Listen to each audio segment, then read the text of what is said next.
Assalamualaikum warahmatullahi wabarakatuh. Alhamdulillah wassalatu wassalamu ala rasulillah. La haula wa la quwata illa billah. Sahabat sekalian, kita lanjutkan kajian menarik kita di dalam program Cangkir Tasawuf Modern episode 220. Kita masih akan melanjutkan kajian kita dengan sangat mendalam, lebih detail dan komprehensif terkait dengan kontroversi takdir. Takdir itu sangat misterius dan penuh dengan kontroversi. Karena itu memang pemahamannya harus sangat detail dan diklarifikasi secara utuh, secara holistik dan komprehensif supaya kita mendapatkan kefahaman yang baik. Maka di dalam Islam, takdir itu ditempatkan sebagai salah satu dari rukun iman. Dikarenakan memang kompleksnya pemahaman itu. Sehingga kita bisa memilih, ada satu level yang paling rendah, sudahlah ikuti saja, percayai saja, imani saja tanpa melakukan kajian. Tetapi dalam konteks yang lebih tinggi nilainya, keimanan itu harus didasarkan kepada pemahaman, kepada kajian-kajian, kepada tabayun, klarifikasi dan seterusnya, sehingga kita mendapatkan kefahaman yang sangat kokoh terkait dengan konsep takdir itu. Ada yang mengatakan kalau takdir dibicarakan maka diamlah, terus dimaknai dengan cara yang berbeda. Satu pihak mengatakan tidak boleh mengkaji takdir itu, sudahlah diam saja kalau ada orang bicara takdir. Tetapi saya memilih yang kedua, diam itu konteksnya adalah dengarkan, renungkan, fikirkan, dalami, dan seterusnya sampai dapat kefahaman yang jernih terkait dengan takdir itu. Oke, hari ini saya akan melakukan klarifikasi lebih lanjut dikarenakan di dalam forum kita saya lihat sangat ramai, seru diskusinya, sampai ratusan komentar yang mendiskusikan tentang takdir itu. Hari ini kita lebih maju lagi membahas secara saintifik dan nanti kita cross check dengan informasi-informasi dari dalam Al-Quran Al-Karim. Oke sahabat sekalian, kenapa seringkali pembahasan takdir ini kemudian menjadi misleading? Misleading, salah arah. Saya melihat minimal ada 3 masalah yang seringkali kita lakukan sehingga kita mendapatkan arah yang keliru daripada atau dibandingkan dengan yang dimaksudkan oleh Al-Quran Al-Karim dan kemudian kita cross check dalam kehidupan. Yang pertama, seringkali kita ini menyederhanakan, simplifikasi terhadap konsep takdir yang sesungguhnya sangat canggih. Bahkan kalangan pemikir barat pun itu membedakan terkait dengan konsep takdir ini hanya dalam 2 sisi. Sisi yang pertama disebut sebagai determinisme. Serba ditentukan, tidak ada kebebasan. Kebebasannya 0. Itu determinisme. Semua serba dipastikan, serba ditentukan oleh Sang Pencipta. Yang kedua adalah sebaliknya, indeterminisme. Serba tidak ditentukan. Bebas sebebas-bebasnya. Nah, ini adalah dikotomi yang terlalu menyederhanakan. Ya, kalau kita bicara tentang filsafat pun nanti kita akan mendapatkan bahwa sesungguhnya kehidupan itu bukan ekstrim kiri dan ekstrim kanan. Serba ditentukan semua seperti wayang kulit. Ya, wayang kulit itu nggak bisa melakukan apa-apa. Tergantung dalangnya. Mau dikeluarkan dari kotaknya, dari petinya, dimainkan, kemudian dimasukkan lagi atau dibuang atau dan sebagainya, maka wayang kulit itu tidak bisa melakukan apa-apa. Itu adalah kurang lebih analogi dari determinisme. Sebaliknya adalah indeterminisme, serba bebas. Jadi sesungguhnya Tuhan menciptakan manusia dan diberi kebebasan sepenuhnya. Tetapi kita juga melihat di dalam kehidupan ini bahwa manusia itu, peristiwa-peristiwa itu tidak terjadi di dalam skala yang ekstrim kiri atau ekstrim kanan. Tidak ditentukan sebesar-besarnya atau semutlak-mutlaknya dan juga tidak bebas sebebas-bebasnya. Ternyata kita memiliki pilihan-pilihan. Jadi ketika ditawarkan kepada Anda saat ini, apakah Anda mau minum misalnya susu atau jeruk, maka Anda memiliki kebebasan untuk memilih, tetapi ada di dalam keterbatasan antara jeruk dan susu misalnya. Itu artinya tidak determinisme dan tidak indeterminisme. Oke, kita sudah melakukan kajian terkait dengan itu, maka kesimpulannya bukan free will tapi free choice. Ada derajat kebebasan untuk berkehendak dan melakukan pilihan-pilihan dengan segala macam keterbatasan yang diciptakan oleh Allah. Kita tidak akan mengulangi itu, silahkan dilihat di episode-episode yang lalu. Bahwa ketika kita mengatakan atau membagi hanya dalam dua sisi radikal, ya, yang ekstrim, kiri dan kanan, serba terbatas dan serba bebas, maka sesungguhnya kita telah melakukan penyederhanaan dan ini yang menyebabkan misleading di dalam memahami konsep takdir itu. Karena takdir berjalan di antara determinisme dan indeterminisme.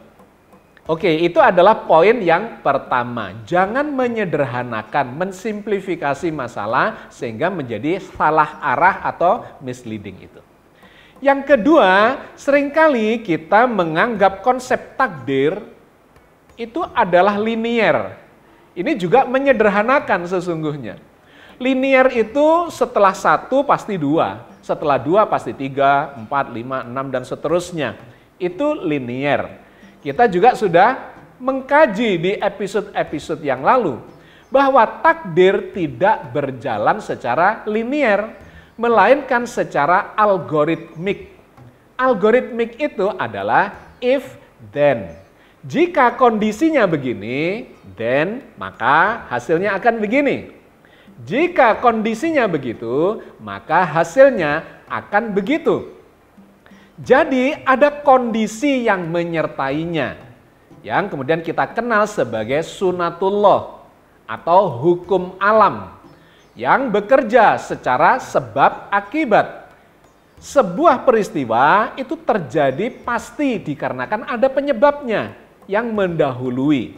Tidak bisa keluar dari sebab akibat itu.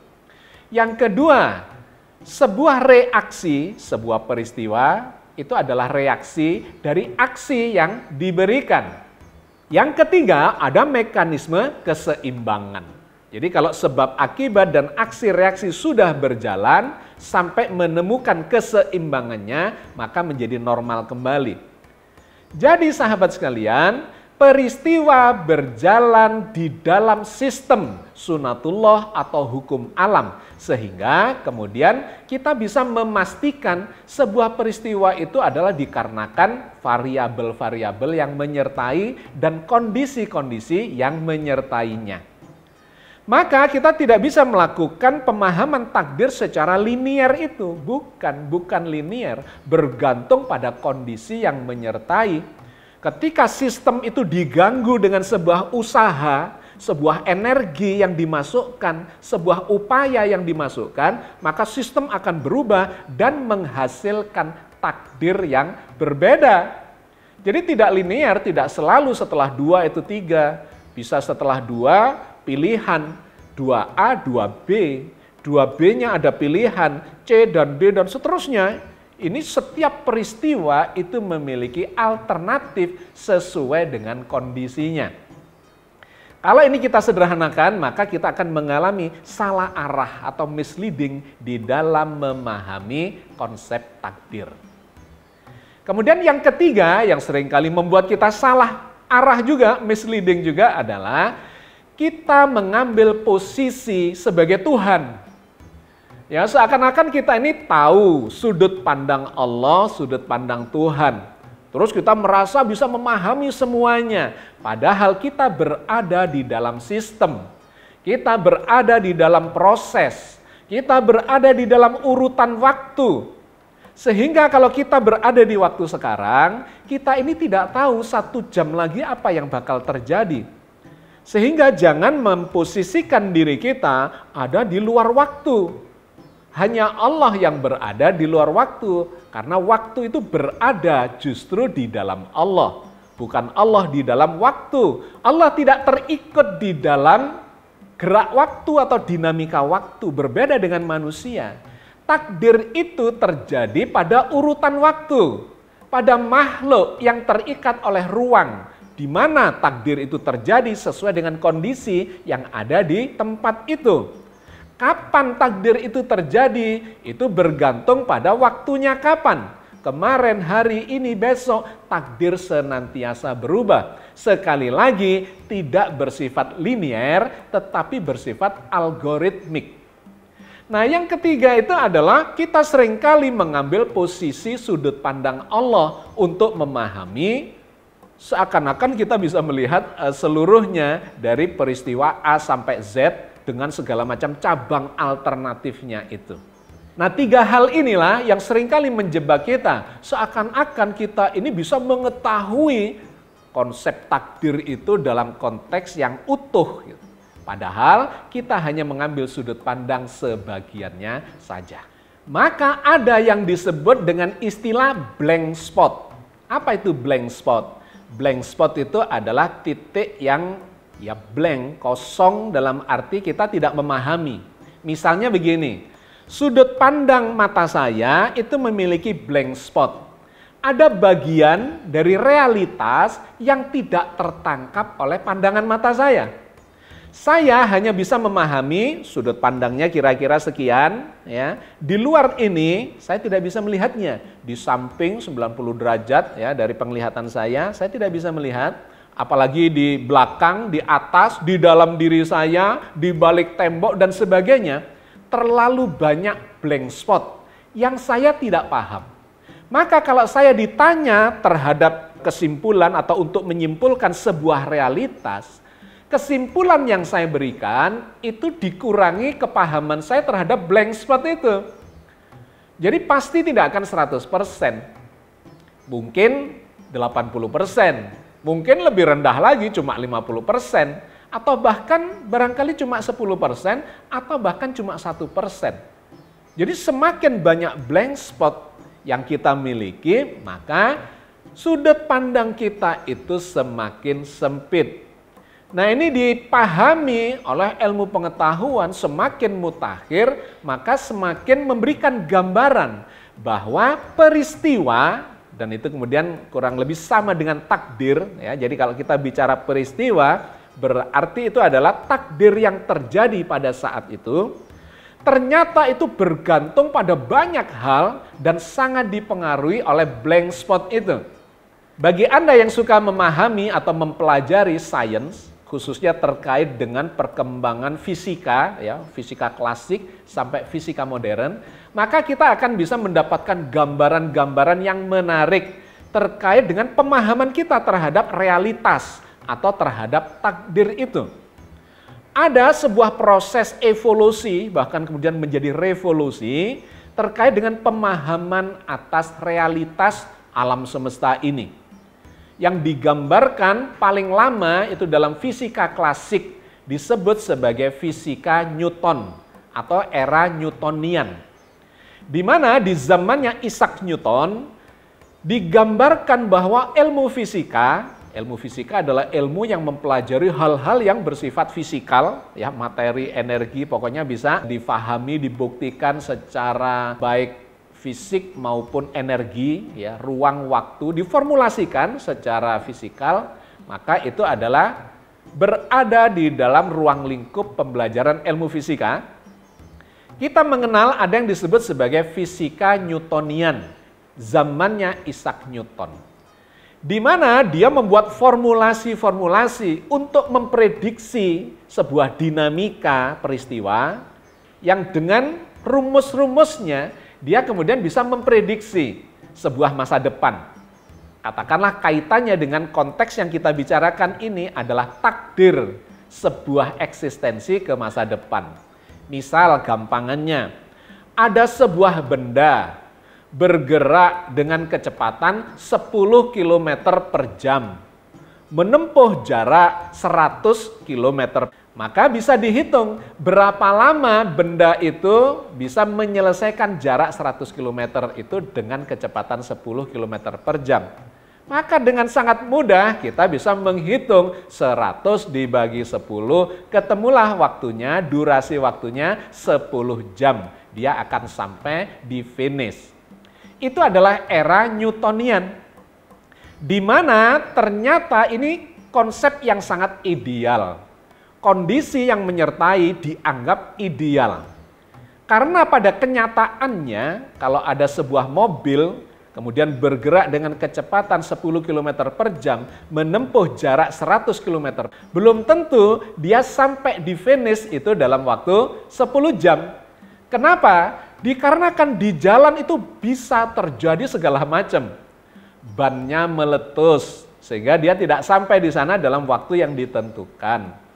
Terjadi kemacetan, terjadi kecelakaan, sopirnya tiba-tiba sakit, dan sebagainya.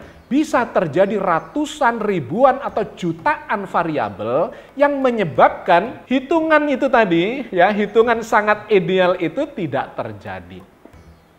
Jadi di sini kita melihat di zaman Newton terjadi simplifikasi, terjadi penyederhanaan terhadap masalah. Peristiwa yang sebetulnya sangat kompleks kemudian dikondisikan dengan sangat ideal, seakan-akan variabelnya hanya ada kecepatan dan jarak saja. Maka bisa dihitunglah waktunya. Ternyata realitas itu tidak seideal itu. Nah, ini adalah simplifikasi terhadap masalah kehidupan kita. Ini adalah era Newtonian.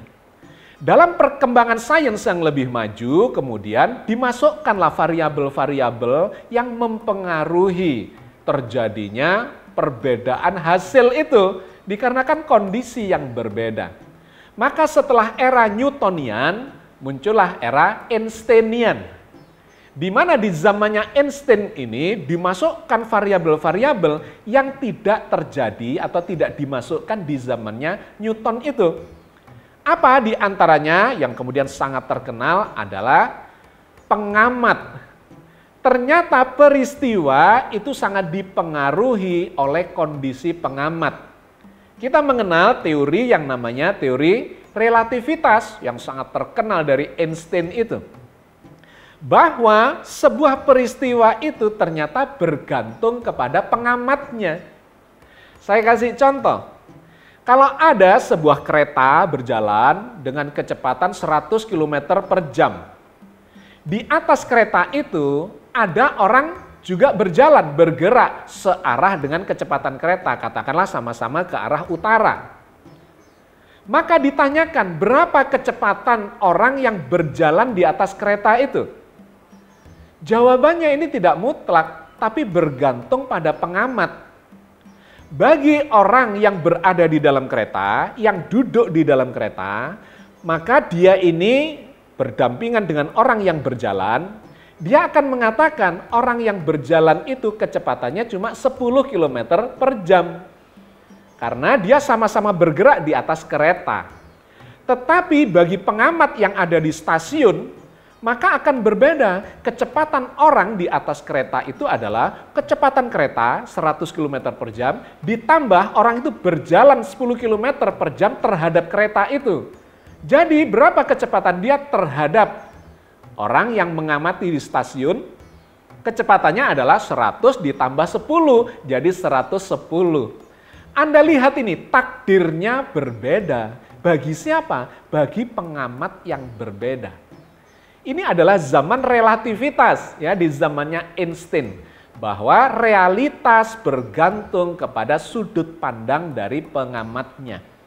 Bahkan bukan cuma terhadap posisinya dari pengamat itu, melainkan kecepatan dari pengamat itu akan berpengaruh terhadap hasil akhir atau prediksi atau takdir dari sebuah peristiwa. Menurut Einstein, kalau pengamatnya itu bergerak dengan kecepatan rendah, maka hasilnya akan sama dengan Newton. Ya, kita diam di sini melihat mobil bergerak. Kita tidak bergerak atau kecepatan rendah sambil jalan. Melihat mobil itu, maka rumus yang dipakai itu akan sama hasilnya antara rumus Einstein dengan rumus Newton. Tapi ketika pengamat ini bergerak dengan kecepatan tinggi, mendekati kecepatan cahaya, kata Einstein, hasilnya akan berbeda. Terjadi relativitas waktu. Bagi orang yang bergerak dengan kecepatan tinggi, maka waktu itu akan mulur.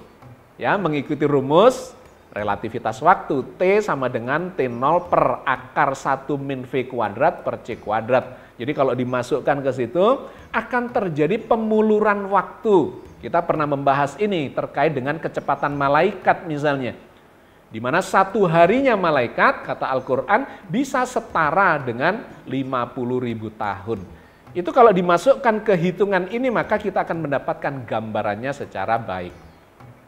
Bahwa menurut Einsteinian, takdir peristiwa itu bisa berbeda hasilnya bergantung pada pengamat. Dalam konteks ini kecepatannya berbeda, hasilnya akan berbeda. Antara orang yang diam atau bergerak lambat dengan kecepatan tinggi, hasilnya akan berbeda. Nah, demikian juga terkait dengan ukuran panjang. Jarak satu kota dengan kota yang lain, diameter bumi atau benda apapun ya terkait dengan jarak. Ternyata juga panjangnya berbeda, bergantung pada kecepatan pengamat. Kalau pengamat itu bergerak dengan kecepatan tinggi, maka panjangnya akan memendek. Jadi ini kembali atau mengingatkan kita bahwa dalam perkembangan pemahaman realitas, dalam konteks ini berarti takdir, itu bergantung kepada sudut pandang pengamat. Maka ketika kita melakukan simplifikasi penyederhanaan mengikuti era Newtonian, semuanya dianggap linier misalnya ya, disederhanakan dalam kondisi yang ideal, maka kita hanya menangkap kebenaran itu secara parsial, sebagian saja. Ketika kondisinya diubah, ternyata hasilnya berubah. Maka takdir bukan bergerak secara linier, tetapi mengikuti algoritma, ada pilihan-pilihan bergantung pada pengamatnya. Dan yang menarik lebih maju lagi dari zamannya Einstein adalah yang terkait dengan kuantum, mekanika kuantum. Ini bukan hanya bergantung pada pengamat, tetapi ditambah lagi bergantung pada kondisi yang menyertai. Sehingga Einstein pun dibuat bingung dan bahkan marah-marah, ya, dia protes karena para pakar fisika kuantum mengatakan bahwa semua kondisi ini bersifat superposisi. Artinya tidak ada yang pasti. Dalam satu keadaan, itu sebuah peristiwa sebelum dia terbukti selalu dalam keadaan superposisi. Antara A atau B, bisa saja minimal 2 pilihan, atau 3 pilihan, 10 pilihan, 1.000.000 pilihan, kondisinya tidak bisa ditentukan sampai dia terbukti terjadi, barulah dia bisa ditentukan. Sehingga Einstein itu protes dengan mengatakan bahwa Tuhan yang menciptakan semua ini tidak sedang bermain dadu. Bahwa semua ini pasti, tetapi nanti Einstein kemudian menyadari bahwa pendapatnya itu memang keliru. Karena bukti-bukti ilmiah, khususnya di level kuantum, mengatakan bahwa semua ini terjadi secara probabilitas. Probabilitas itu adalah kemungkinan. Mungkin begini, mungkin begitu. Di level Einstein saja sebetulnya sudah mulai mengarah ke situ. Panjang 1 meter itu sebetulnya mungkin 1 meter, mungkin 2 meter, mungkin 10 meter, mungkin 1 kilometer. Bergantung pada siapa yang mengamati, posisinya di mana, dan dia sedang melakukan kecepatan bergerak seberapa. Itu akan memunculkan sebetulnya panjang benda itu 1 meter atau 10 meter atau 1 kilometer. Artinya fakta itu ternyata bisa berubah, berbeda-beda pada setiap pengamat yang berbeda. Dan kemudian bergantung pada kondisi yang berbeda. Di kuantum atau di mekanika kuantum dikenal sebagai superposisi itu, bahwa di level kuantum itu peristiwa-peristiwa terjadi secara acak. Tidak bisa ditentukan. Tidak ada yang bisa memastikan, misalnya sebuah zat radioaktif itu akan memancarkan radioaktivitasnya, ya partikel-partikel yang terkait dengan radioaktivitas itu kapan? Itu tidak ada yang bisa memastikan. Terserah kepada atom itu, terserah kepada partikel-partikel subatomik yang ada di dalamnya, di mana kita tidak bisa menebak kapan dia akan meluruh, akan memancarkan radioaktivitasnya itu. Nah, kalau ini dikaitkan dengan peristiwa yang lebih besar, maka ada yang digambarkan oleh salah seorang fisikawan kuantum namanya Erwin Schrödinger. Ya, dia menggambarkan bahwa peristiwa yang acak di level kuantum itu ternyata pengaruhnya sampai kepada level yang besar di skala Newtonian. Misalnya digambarkan oleh dia dengan apa yang disebut sebagai paradoks kucing Schrödinger. Paradoks kucing Schrödinger itu digambarkan begini. Ada kucing ditaruh di sebuah kotak peti yang tertutup. Di dalamnya dikasih racun di sebuah botol. Kemudian botol itu di atasnya ada palu yang bisa memecahkan botol itu. Tetapi palu itu akan memecahkan botol bergantung kepada sebuah zat radioaktif yang ketika dia memancarkan radioaktivitasnya, maka dia akan menghasilkan gerakan palu yang menghancurkan botol, kemudian tumpahlah racunnya, dan kemudian racunnya mematikan kucing. Pertanyaannya, kata Schrödinger, karena ini ada di dalam peti tertutup, sekarang ini kucingnya mati atau masih hidup? Nah, itu menjadi paradoks kucing Schrödinger. Sama sekali tidak bisa disimpulkan apakah kucingnya sudah mati ataukah masih hidup. Kenapa? Dikarenakan radioaktivitas itu bersifat acak. Kalau dia menghasilkan radioaktivitas pada saat itu, maka akan menghasilkan gerakan palu, memecah botol racun, dan racunnya akan mematikan kucing. Tetapi kan kita tidak tahu kapan itu akan terjadi. Sehingga peristiwa itu baru akan diketahui ketika kita sudah membuka petinya itu dan ketahuanlah apakah kucingnya mati ataukah masih hidup. Jadi ini menjadi paradoks di dalam dunia kuantum, tetapi itu adalah fakta, itu adalah realitas. Bahwa setiap peristiwa itu selalu ada di persimpangan yang disebut sebagai superposisi sampai kita bisa memastikan peristiwa itu memang terbukti. Gampangannya itu seperti satu keping mata uang, ada dua sisi. Gambar burung misalnya sama gambar angka. Terus saya genggam. Kemudian saya minta untuk menebak, koin ini bergambar burung atau bergambar angka. Kemungkinannya dua dengan nilai setengah. Jadi setengahnya, separuhnya adalah kemungkinan dia bergambar burung, separuhnya kemungkinan bergambar angka. Dan itu baru akan ketahuan ketika ini saya lempar dan kemudian jatuh ke lantai, mana yang menghadap ke Anda, maka itulah probabilitas yang terjadi. Jadi itulah sesungguhnya peristiwa-peristiwa realitas hidup yang ada di sekitar kita. Kita tidak pernah tahu takdirnya sampai takdir itu terjadi, terbukti di dalam kehidupan nyata.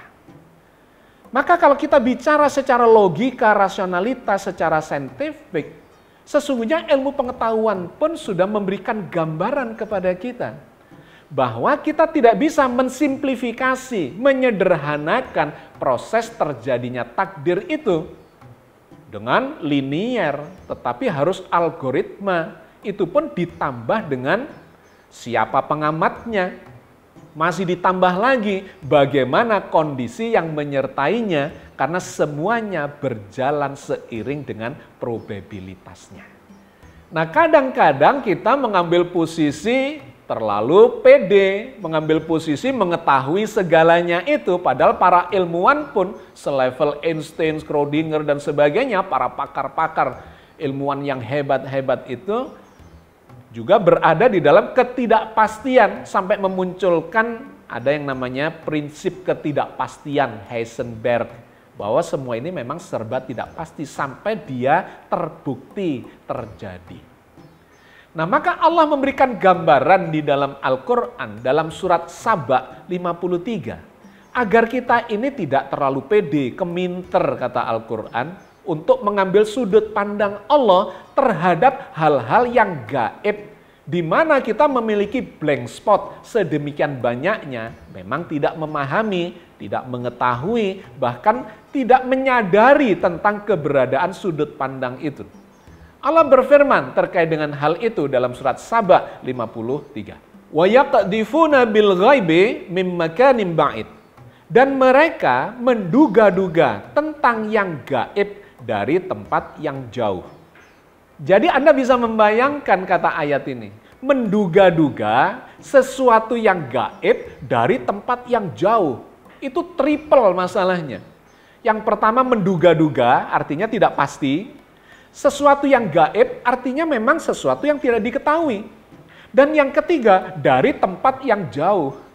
Jadi kesalahannya itu pangkat 3. Itu menunjukkan bahwa begitu banyaknya blank spot yang kita tidak memahami terhadap takdir dari sebuah peristiwa. Demikian juga di dalam surat Aj-Jasiyah ayat 24. Allah menggambarkan mereka nggak punya ilmunya, tapi memaksakan diri untuk memprediksi peristiwa yang bakal terjadi di masa depannya. Wa qalu ma hiya illa hayatuna dunya namutu wa nahya wa ma yuhlikuna illa ad-dahr wa ma lahum bidzalika min ilm inhum illa yadhunnun. Dan mereka berkata, kehidupan ini tidak lain hanyalah kehidupan di dunia saja. Kita mati dan kita hidup, tidak ada yang akan membinasakan kita selain perjalanan waktu. Dan mereka sekali-kali tidak mempunyai ilmu tentang itu. Mereka tidak lain hanyalah menduga-duga saja. Jadi segala peristiwa dalam kehidupan kita termasuk kematian dan kemudian keberlanjutan kehidupan sesudah mati, kita ini memiliki blank spot. Kita tidak punya ilmunya kata Allah. Hanya menduga-duga sesuatu yang gaib dari tempat yang jauh pula. Karena itu, marilah kita cukup rendah hati untuk tidak mengambil sudut pandang Allah dalam memahami segala realitas ini, termasuk terkait dengan takdir itu. Tetapi secara ilmiah kita telah mendapatkan gambaran dari apa yang dilakukan oleh para ilmuwan-ilmuwan tingkat dunia itu, bahwa realitas itu semakin detail kita melihatnya, maka semakin tidak pasti, semuanya berjalan secara probabilitas belaka. Maka seorang ilmuwan mutakhir almarhum yaitu Stephen Hawking, dia mengatakan ketika mencoba merumuskan realitas ini ditarik ke masa lalu, alam semesta ini, ya, ke masa lalu adalah saat munculnya jagat raya, dia mengatakan jagat raya muncul dari fluktuasi kuantum. Apa itu fluktuasi kuantum? Suatu kondisi yang disebut sebagai vacuum state, ya, kuantum vacuum state, suatu keadaan vakum yang kosong atau entahlah, ya, vakum, hampa, tetapi di level kuantum yang memunculkan sesuatu peristiwa tanpa bisa diprediksi, terjadi secara acak. Di mana kemudian dinamikanya itu memunculkan partikel-partikel kuantum dan menghasilkan cikal bakal alam semesta. Dari cikal bakal alam semesta itu muncullah sebuah proses di dalam sistem hukum alam atau sunatullah itu, di mana semua ini bisa diformulasikan. Dan Stephen Hawking mengatakan sesungguhnya kalau kita bisa mengetahui semua variabel-variabel yang menyebabkan sesuatu peristiwa itu terjadi, maka kita bisa memasukkan ke dalam rumus yang disebut dia sebagai grand formula. Formula yang grand, yang seutuhnya dan meliputi formula-formula yang parsial-parsial dikumpulkan jadi sebuah grand formula. Dia menyebutnya juga sebagai the theory of everything. Apa saja itu akan bisa diprediksi kalau kita bisa memiliki rumus yang disebut sebagai grand formula, di mana grand formula itu mencakup sedemikian banyak variabel-variabel, termasuk yang ada di blank spot tadi, yang kita tidak mengetahui. Kalau kita mengetahui itu dimasukkan ke dalam formula ini, grand formula ini, maka kita bisa memprediksi nasib seseorang ke masa depan. Takdir seseorang ke masa depan. Nah, sayangnya grand formula itu meskipun ini berproses menuju pada apa yang disebut sebagai unification theory atau unification formula, ada penyatuan dari gaya-gaya alam semesta, dari elektro dengan magnetik menjadi elektromagnetik, elektromagnetik dipersatukan dengan nuklir lemah menjadi elektroweak, nanti dipersatukan lagi ke depan dengan nuklir kuat dan dipersatukan lagi dengan gaya gravitasi, maka muncullah grand formula itu.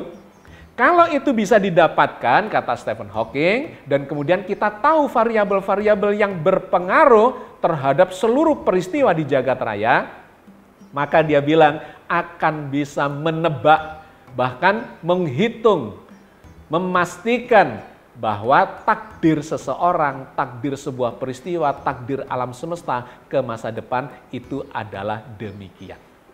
Sayangnya kita terlalu jauh melambung harapan kita untuk mendapatkan grand formula itu. Dikarenakan variabel-variabelnya pasti akan berjumlah bukan cuma ribuan, ratusan ribu atau jutaan, mungkin miliaran variabel seiring dengan blank spot yang kita tidak memahaminya. Maka para ilmuwan yang cukup rendah hati mengatakan pengetahuan terhadap alam semesta sesungguhnya yang sudah dikuasai oleh manusia tidak lebih dari 4% saja. 96%-nya masih blank spot. Bagaimana lantas kita ingin mengetahui takdir kita ke masa depan ketika variabelnya 96% dari variabel yang berpengaruh itu kita tidak mengetahuinya. Maka Al-Quran membimbing kepada kita, sudahlah, ikuti apa yang diajarkan oleh Al-Quran. Allah sudut pandangnya tidak bisa digantikan oleh manusia. Manusia silahkan berusaha, tetapi Allah lah yang akan menentukan yang terbaik buat manusia itu. Maka Allah berfirman memberikan gambaran kepada kita di dalam surat Al-Hadid ayat 22 terkait dengan segala macam peristiwa yang mungkin terjadi, yang kata ilmu kuantum, mekanika kuantum adalah bersifat superposisi itu. Ma asaba min musibatin fil ardi wala fi anfusikum illa fi kitabim min qabli an nabra'aha inna dzalika 'alallahi yasir. Tidak ada suatu bencana pun yang menimpa di bumi ini dan tidak pula pada dirimu sendiri, melainkan telah tertulis dalam kitab Lauh Mahfudz sebelum kami menciptakannya. Sesungguhnya yang demikian itu adalah mudah bagi Allah. Jadi Allah sudah menggambarkan semuanya, pilihan, probabilitas itu sudah ada. Seperti keping mata uang tadi, sisi 1 dan sisi 2 sudah ada. Tetapi yang bakal terjadi itu adalah ketika koin ini dilemparkan dan kemudian terbukti yang menghadap ke atas adalah salah satu sisinya. Itulah takdir yang terjadi. Maka di ayat yang berbeda lagi dalam surat Ar-Ra'd ayat 11 Allah mengatakan bahwa memang silakan manusia berusaha mengintervensi sistem itu dengan kehendaknya, dengan potensinya, dengan segala macam modal yang telah diberikan kepada dia, melakukan intervensi terhadap sistem dan kemudian akan menghasilkan proses memunculkan takdirnya ke masa depan. Allah berfirman di dalam surat Ar-Ra'd ayat 11. Innallaha la yughayyiru ma biqaumin hatta yughayyiru ma bi anfusihim. Sesungguhnya Allah tidak mengubah keadaan suatu kaum sampai mereka melakukan perubahan terhadap keadaan yang ada pada diri mereka sendiri. Jadi manusia berusaha, Allah yang memberikan hasilnya karena memang dialah yang mengetahui yang terbaik buat umatnya, buat makhluknya, buat hamba-hambanya. Dan kalaupun Allah menghendaki, kemudian Allah bisa menghapuskan itu atau menetapkannya itu sesuai dengan kehendaknya. Seperti yang Allah firmankan di dalam surat Ar-Ra'd ayat 39. Yamhullahu ma yasha'u wa yusbit wa indahu ummul kitab. Allah menghapuskan apa yang Dia kehendaki dan menetapkan apa saja yang Dia kehendaki, dan di sisinya lah terdapat ummul kitab atau Lauh Mahfuz. Oke, sahabat sekalian, saya kira kita cukupkan kajian kita sampai di sini. Mudah-mudahan kita mendapatkan klarifikasi lebih jauh di mana kita telah melakukan kajiannya dalam sudut pandang sains yang paling mutakhir, bahwa para ilmuwan pun berada di dalam suatu kesimpulan manusia ini memiliki banyak blank spot. Kita berada di dalam satu koridor sudut pandang yang sangat sempit sehingga hampir-hampir tidak mungkin kita bisa memprediksikan secara detail apa yang bakal terjadi ke masa depan terkait dengan takdir kita, terkait dengan takdirnya jagat raya ini. Mudah-mudahan Allah senantiasa membimbing kita di atas jalan yang diridhoinya dengan mengkaji hikmah-hikmah ayat-ayat firman-firman yang ada di dalam kitab suci Al-Quran Al-Karim yang mulia. Amin ya rabbal alamin. Assalamualaikum warahmatullahi wabarakatuh.